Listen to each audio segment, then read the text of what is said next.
Si créative ou art thérapeute holistique, Marie-Liesse est une praticienne qui a fait de l'accompagnement personnalisé son cheval de bataille.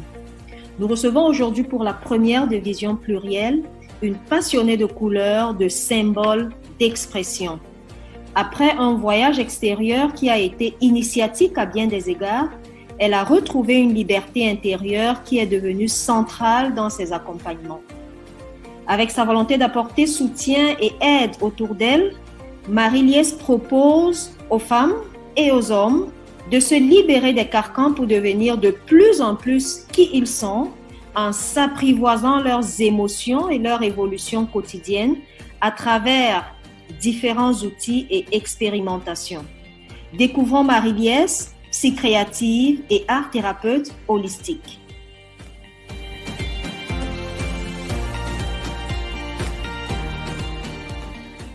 Bonjour Marie-Liesse. Bonjour, merci beaucoup de m'avoir invitée.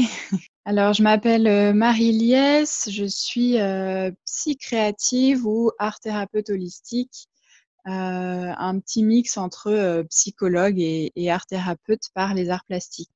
On entend de plus en plus parler de l'art-thérapie ces derniers jours. Est-ce que tu peux nous en dire plus? Alors, ce qu'on entend dans art-thérapie, c'est les mots art et thérapie.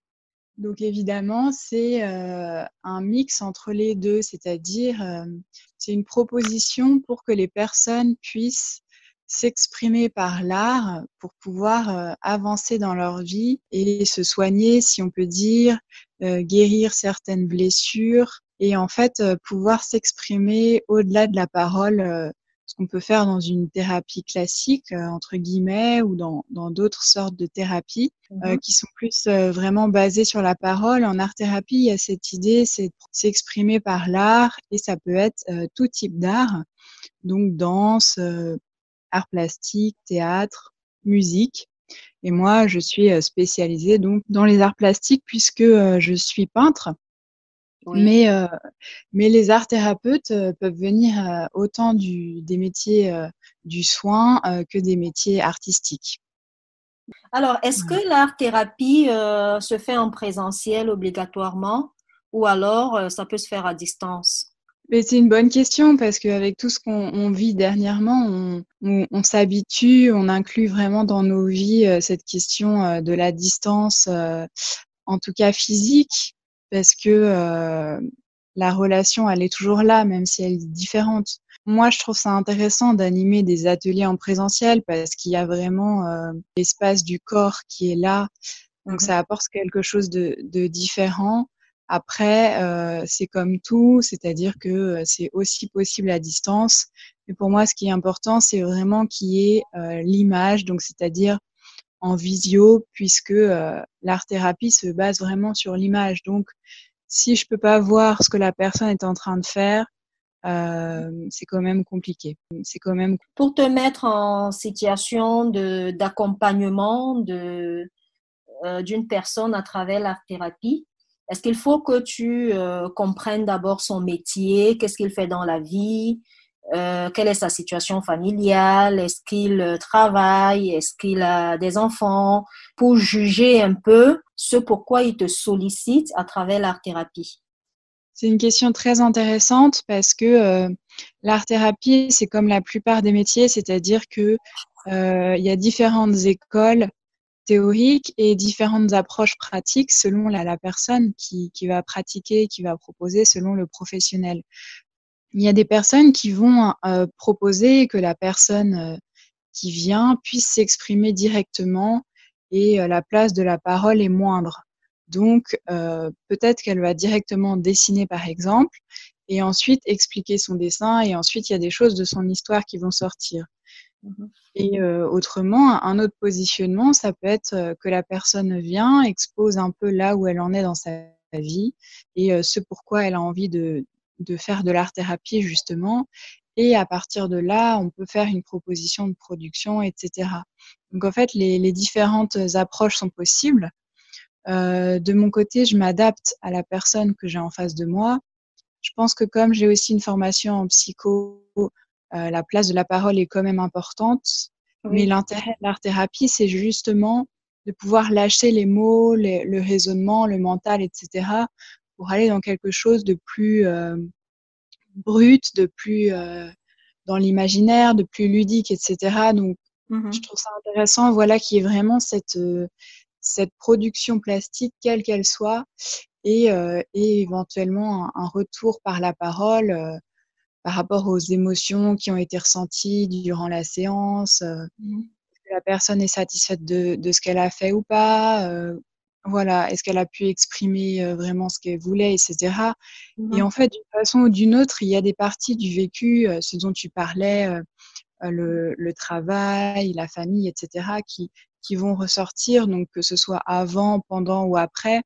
Mais il y a des bribes qui vont de toute façon venir, où on va avoir un déroulé effectivement de toute une partie de l'histoire, mais ce n'est pas indispensable à mon sens. D'accord, alors ça me permet de te poser une question à la suite de ta réponse. Est-ce que l'art-thérapie s'applique à toute personne? On peut avoir tendance à se dire l'art-thérapie, c'est pour les enfants, puisque moi, je suis un adulte, je ne sais pas dessiner, et puis voilà, je vois pas l'intérêt. Ce qui est passionnant avec l'art-thérapie, c'est qu'elle s'applique absolument à tout le monde. Il y a quasiment aucune contre-indication. J'ai travaillé autant avec des enfants, des adolescents, des adultes, des personnes handicapées, des personnes avec des souffrances mentales importantes en psychiatrie, par exemple, avec des personnes en soins palliatifs, avec des personnes migrantes. Voilà, donc en fait, c'est ça que j'adore avec cet outil, c'est que ça s'applique absolument à tout le monde et qu'en fait, même si on est réticent au départ, une fois qu'on se prête au jeu, parce que comme je l'ai dit tout à l'heure, pour moi, il y a vraiment un aspect ludique qui est super intéressant, parce que dans notre société où on est super rationnel, et il faut absolument du résultat, des chiffres, etc., c'est un espace de liberté absolue où je peux venir exprimer ce que j'ai à exprimer et justement sortir de ces carcans qu'on s'est mis au fur et à mesure. Ce qui est intéressant aussi avec l'art-thérapie, c'est qu'il n'y a pas a priori de recherche esthétique. C'est-à-dire que ça peut être l'appréhension qu'on a en tant qu'adulte notamment, chose qu'on n'a pas forcément en tant qu'enfant, c'est de se dire mais je sais pas dessiner, ça va être moche ce que je vais faire, etc. Alors qu'ici, on recherche vraiment une expression et, euh, et on s'attache pas à cette question de la beauté en soi. Et en plus, ça peut tout à fait être esthétique finalement de surcroît ce qu'on va produire. Donc essayer en fait de se détacher du résultat, c'est également un apprentissage en soi. D'accord. Alors, c'est très, très important ce que tu dis parce que je constate que dans l'art-thérapie, il y a quelque chose d'assez ludique, d'assez libre, d'assez ouvert. Ça veut dire que l'art-thérapie peut redresser un enfant. Un enfant assez bruyant, un enfant qui veut pas aller à l'école, par exemple, un enfant qui est introverti, un enfant qui est extraverti à l'extrême, un enfant qui a des qualités ou des aptitudes différentes d'un enfant normal, d'un enfant standard. Ça veut dire que vu qu'il y a quelque chose d'assez ludique, l'art-thérapie peut redresser, c'est bien cela? Pour moi, dans mon positionnement, il n'y a pas de normalité ou pas. C'est-à-dire qu'on est tous en fait sur un fil, sur une ligne où on pourrait dire il y a le normal au début et il y a la pathologie à l'arrivée. Et en fait, nous, on oscille dans notre vie toujours entre les deux. C'est-à-dire que il y a des moments ça va, il y a des moments ça va pas. On peut avoir des coups durs qui nous font tomber en dépression. On peut, en fait, voilà, on a plein de choses dans notre vie qui font que c'est difficile de se dire totalement normal ou totalement anormal. Mais en tout cas, je suis d'accord avec le fait que l'art-thérapie peut permettre à certaines personnes de s'exprimer plus ou à d'autres de se poser et en effet de le faire d'une façon qui n'est pas frontale, comme peut l'être la thérapie en face à face simplement par la parole. On passe par le détour de l'expression plastique, donc pour moi, mais l'expression artistique en soi. Et en fait, ça apporte des transformations, des changements dans la vie. Et c'est ça que je trouve extraordinaire, c'est que on a l'impression que oui, je vais faire un dessin, je vais faire un mouvement, et alors tu vas voir que justement en te mettant toi-même en action dans cette séance, eh ben il y a des choses qui à l'extérieur de l'atelier, du cabinet, vont changer pour toi. Et notamment, je pense à un atelier que je fais avec justement des collégiens qui sont en sixième, qui sont dits inhibés. Et en fait, c'est un petit groupe. Et quand on est à l'atelier, il y a énormément de choses qui se passent parce qu'ils se sentent dans un lieu où ils peuvent justement s'exprimer, parler de leurs émotions, de leur, entre guillemets, timidité, et de se dire, bah là, c'est un espace complètement sécure et je vais pouvoir dire ce que j'ai à dire, montrer ce que j'ai à montrer. Si je parle pas, c'est OK, on va pas me juger. Si je parle, c'est OK aussi. Enfin, c'est vraiment voilà une ouverture, une proposition, comme tu dis, quelque chose de ludique pour essayer d'assouplir en fait qui on est et puis d'avancer, voilà, tout simplement. Très bien. Alors, une toute autre chose, comment convaincre la peur grâce à l'art-thérapie, grâce à la psychothérapie, par exemple? Alors le travail avec la peur, c'est un travail passionnant parce qu'en fait, la peur, sera toujours là puisque c'est une défense archaïque qu'on a depuis toujours et qui nous prévient, du danger. Quand on est petit, on apprend à pas mettre, la main sur la plaque, les doigts dans la prise et cetera. En fait, la peur, pour moi, c'est une gardienne. Elle est là avec sa lance et elle dit fais attention parce qu'en fait là tu vas dépasser une limite, donc fais attention. Après l'idée c'est que ce soit une gardienne, oui, mais pas la chef, c'est-à-dire que j'ai peur, ok, mais cette peur c'est pas elle qui va décider de mes choix dans la vie, c'est-à-dire que elle me permet de jauger, de voir la situation, de voir là où j'en suis aujourd'hui. Mais moi, qu'est-ce que je vais faire de cette peur? Je vais justement essayer de jouer avec, de jongler avec et de me dire, bah, elle est là, ok, mais encore une fois, c'est pas elle qui va décider. En art-thérapie, l'idée, c'est de pouvoir vraiment exprimer ses émotions. Donc, si on prend cet exemple de la peur, de pouvoir prendre une feuille, par exemple, et se défouler entre guillemets, représenter la peur, que ce soit avec une couleur. Par exemple, si on prend le langage symbolique, les métaphores qu'on utilise en français, on peut dire vert de peur, par exemple, et, et proposer de représenter la peur avec la couleur verte, par exemple. Et après, l'idée, c'est de pas rester sur ça, mais c'est de pouvoir transformer ça. Donc, de pouvoir, par exemple, représenter sa peur et ensuite, quand on s'y sent prêt, déchirer la feuille et éventuellement la brûler pour se dire, eh bien, cette peur, je la laisse partir parce qu'en fait, elle m'a montré quelque chose de moi, mais j'en ai pas forcément besoin. Et au moment du brûlage, par exemple, de poser une intention de qu'est-ce que je lâche, qu'est-ce que je laisse partir. Donc après, ça, c'est aussi la partie, entre guillemets, rituelle qui peut être faite dans certaines conditions, mais il y a des endroits où on ne peut pas brûler et donc simplement déchirer, mettre à la poubelle, voilà. Alors, toujours dans la continuité, parlant de la peur, comment ton métier, qui est l'art-thérapie, qui est la psychothérapie, peuvent aider les entrepreneurs ou les professionnels à sortir de la déprime. Oui, ça aussi, c'est une question très intéressante. Sur ma chaîne YouTube, j'ai fait une série de vidéos pour les entrepreneurs, pour les personnes qui travaillent, parce que c'est une partie du public que je rencontre qui m'intéresse énormément. Parce qu'aujourd'hui, la place du travail est vraiment très, très importante. Et cette question de la réussite aussi, dont on parlait tout à l'heure, je pense qu'en tant qu'entrepreneur, on s'attache énormément aux résultats et on peut avoir tendance à se comparer, surtout avec ce travail beaucoup sur les réseaux sociaux aujourd'hui. Et l'idée, c'est d'essayer de sortir justement de cette comparaison avec les autres, mais de se comparer avec soi-même et de se dire, ben moi, j'en suis là aujourd'hui.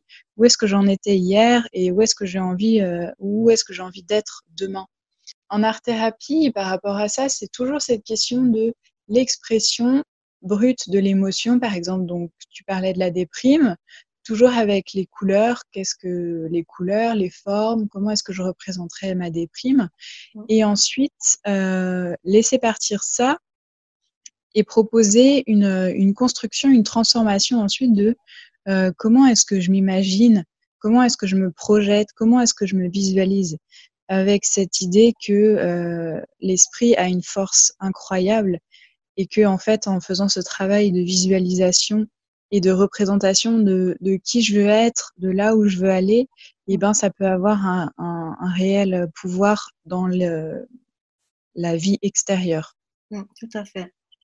Alors, est-ce que tu peux me dire, est-ce que tu peux nous dire quel lien y a-t-il entre l'art-thérapie et l'intelligence émotionnelle? Et puis, quelle est son utilité, au fait, dans l'entreprise? Euh, Par intelligence émotionnelle, qu'est-ce que tu entends? C'est-à-dire le fait de pouvoir s'exprimer librement avec ses émotions, etc. Ou... Oui, le fait de pouvoir se valoriser, le fait de pouvoir valoriser ses compétences, de pouvoir s'exprimer librement, de pouvoir prendre Hmm. la parole aisément lors d'une séance de réunion, voilà. Hmm. Oui. Alors du coup, là, je pense que ce serait plutôt de l'art-thérapie type coaching, entre guillemets. Mhm. Euh, donc ce serait une art-thérapie comment dire, un peu plus cadrée, si je puis dire. Avec cette question des objectifs de justement ce dont on parlait tout à l'heure, qui je veux être en tant que professionnel et faire une séance spécifiquement axée là-dessus. Donc justement, je me visualise en tant que personne qui est capable de prendre la parole en public Mhm. et comment est-ce que je me ressens dans cette situation et pouvoir représenter ça encore une fois par l'art-thérapie. Et après, ce que je trouve intéressant, c'est aussi de pouvoir allier ça avec différents outils. Mm. C'est-à-dire que dans ma boîte à outils, j'ai l'art-thérapie, bien sûr, mais il y a aussi il y a l'EFT, il y a les oracles, Mm. voilà, il y a plein de choses, il y a le jeu de rôle, etc. Et pour pouvoir en fait s'adapter à chaque situation, à chaque personne. Et, euh, et je sais que qu'il y a des ateliers d'art-thérapie en entreprise qui sont faits et je trouve ça absolument passionnant parce que justement, ça permet de retravailler notre rapport au travail et Mhm. de se dire, eh ben, en fait, on peut être bien, se sentir bien, être joyeux et être tout autant professionnel, c'est-à-dire lâcher un peu cette représentation archaïque de au travail, il faut produire le plus possible, il faut être sérieux, etc. Alors qu'en fait, on peut tout à fait avoir un travail de qualité Mm. et qu'il soit pour autant dans la tranquillité, voilà. D'accord. Ben, alors, pour terminer, merci beaucoup pour cet entretien. Pour terminer, je te pose une dernière question. Comment se passe l'accompagnement que tu proposes, l'accompagnement grâce à l'art-thérapie que tu nous as si bien expliqué, l'accompagnement grâce à la psychothérapie. Alors, comment ça se passe? Bah, merci beaucoup, merci à toi surtout. Et la façon dont j'accompagne les personnes, elle évolue aussi avec la façon dont je me forme, etc. Euh, Là, je vais bientôt lancer un nouvel accompagnement à travers les archétypes, les symboles, les mandalas, parce que ce qui m'intéresse en fait dans la façon dont j'accompagne les personnes, c'est à la fois de les accompagner là où elles en sont aujourd'hui, mais également là où elles peuvent se projeter dans le futur et en fait d'aller dans ce qui est de l'ordre de la personnalité, de tout ce qui est la difficulté actuelle, par exemple par rapport à la confiance en soi, à l'estime de soi, etc. Et en même temps d'aller profondément dans qu'est-ce qui fait notre essence, qu'est-ce qui fait ce qu'on est en tant qu'être humain et donc pouvoir plonger dans à la fois l'inconscient personnel et l'inconscient collectif, d'où ce travail avec tout ce qui est les archétypes, l'ombre, la lumière, etc. Donc, avec une approche plutôt jungienne. J'accompagne du coup les femmes et les hommes parce qu'il y a aussi cette question de pouvoir harmoniser nos énergies masculines et féminines. Parce qu'on a tendance aussi à beaucoup travailler avec les femmes et c'est passionnant et pour autant on a aussi beaucoup besoin du masculin, d'un masculin qui se transforme. Donc du coup j'accompagne les femmes et les hommes à retrouver en fait une liberté, à se libérer de leur carcan dans un changement de cap, un changement de vie pour pouvoir en fait se sentir mieux dans leur vie et être de plus en plus eux-mêmes. J'accompagne sur quelques séances individuelles. J'ai un accompagnement VIP et également pour aller plus en profondeur sur une durée déterminée. Je propose aussi des ateliers en collectif, en présentiel et à distance. Et je fais aussi des accompagnements donc dans certaines institutions, associations, etc. Merci Marie-Liesse pour cet entretien. Nous avons découvert ce que c'est l'art-thérapie. À nous maintenant de le valoriser dans nos différents métiers, au quotidien. Et puis, merci de t'être prêté au jeu. Est-ce que tu as un dernier mot? Merci beaucoup à toi pour ton invitation. Encore une fois, ça m'a fait très plaisir parce que c'est vraiment ce qui me porte dans la vie, en grande partie l'art-thérapie et en fait de pouvoir le partager avec d'autres, ça me fait énormément vibrer et c'est super important ce que tu viens de dire, c'est vraiment quelque chose du quotidien, c'est-à-dire que parfois on a tendance à attendre vraiment d'être au bord du gouffre pour se mettre en mouvement, alors qu'en fait l'art-thérapie ça se pratique au quotidien, on peut même prendre son petit carnet et dessiner dans son coin et ça permet de relâcher la pression et puis après éventuellement d'aller plus loin, de se faire accompagner pour transformer tout ça. Merci et à bientôt. Oui, à très bientôt. Bonne journée. Bonne journée.